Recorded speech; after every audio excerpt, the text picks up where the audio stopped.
Bonjour les amis, j'espère que vous allez bien. Je vais rapidement vous montrer dans cette vidéo comment réussir sa pâte de beignet au lait.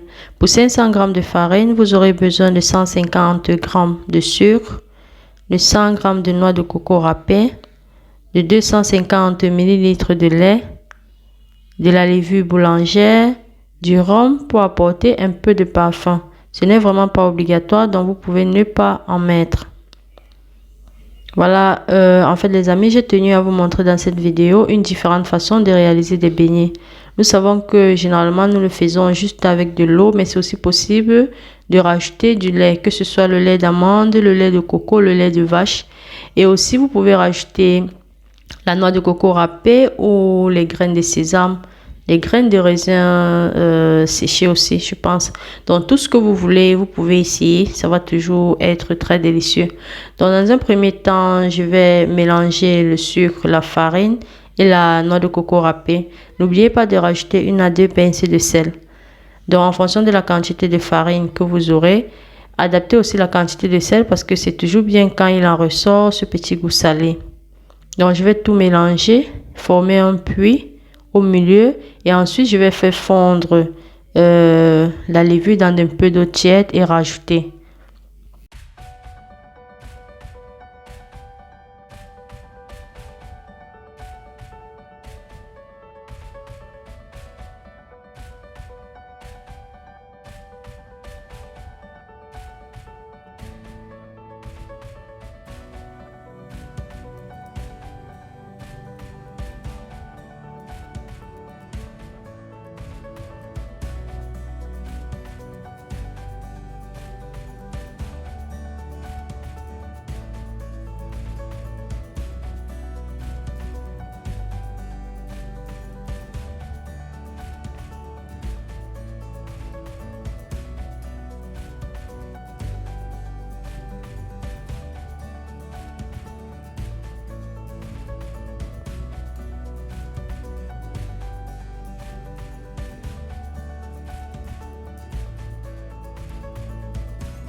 Je vais rajouter la levure et ensuite tiédir le lait et rajouter également. Vous n'êtes pas obligé de le faire. Le but ici, c'est juste d'accélérer le processus de fermentation.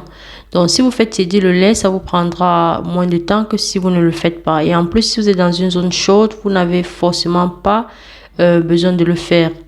Et aussi, les amis, voilà, si vous avez à peine sorti votre lait du frigo, vous devez absolument le tiédir parce que dans son état glacé, il va vraiment fausser votre processus de fermentation.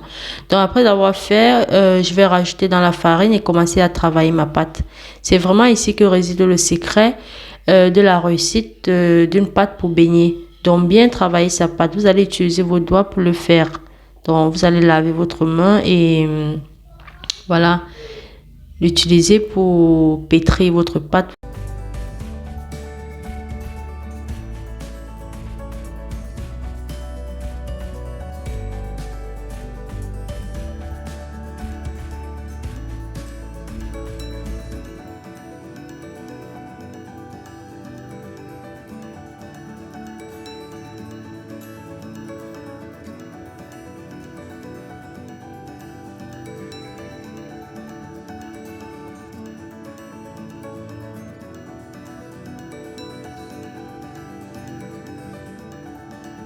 Vous allez travailler la pâte pendant une douzaine de minutes. À un moment donné, vous allez constater l'apparition de petites bulles au-dessus. C'est un signe positif. C'est un signe qu'en fait, votre fermentation va réussir. Donc, après que vous serez rassuré de l'avoir bien fait, vous allez recouvrir le tout hermétiquement, soit à l'aide d'une étoffe, d'un papier film, du couvercle d'une marmite. Mais l'essentiel, c'est de le faire hermétiquement. Donc, qu'il n'y ait pas vraiment une ouverture pour laisser passer de l'air parce que vous savez, c'est la chaleur qui permet la fermentation. Donc, s'il y a juste une petite ouverture qui laisse passer de l'air, votre pâte ne va pas fermenter. Rassurez-vous toujours de l'avoir bien fait. Et ensuite, vous allez déposer le tout dans un endroit chaud de votre maison et attendre environ 2 heures de temps.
Voilà les amis, après 2h30 de temps, je constate que ma pâte a carrément doublé de volume. Et ceci a été possible parce que je l'ai fermé hermétiquement. Donc rassurez-vous de toujours bien le faire. À ce niveau, vous pouvez ajouter l'arôme de votre choix.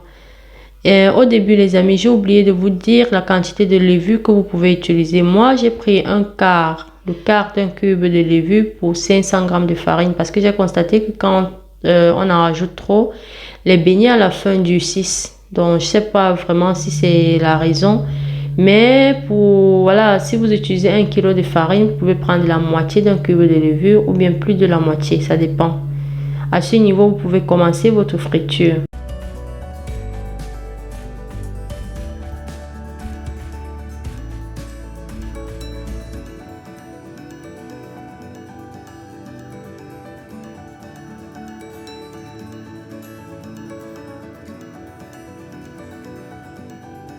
Vous allez utiliser votre main pour former vos beignets. Donc, rajoutez progressivement, laissez dorer un côté et ensuite retourner pour faire dorer l'autre. Ceci évitera qu'ils absorbent de l'huile. Voilà la famille, c'est tout ce que j'avais à vous montrer aujourd'hui dans cette vidéo. J'espère que vous avez apprécié. Si c'est le cas, n'hésitez pas à me laisser des pouces bleus, des petits commentaires et à la partager avec vos proches. Aussi, si vous n'êtes pas encore abonné à ma chaîne, n'hésitez pas, abonnez-vous. N'oubliez pas d'activer la cloche de notification pour être au courant de mes prochaines publications. Je vous retrouve très prochainement avec une nouvelle recette. Bye bye.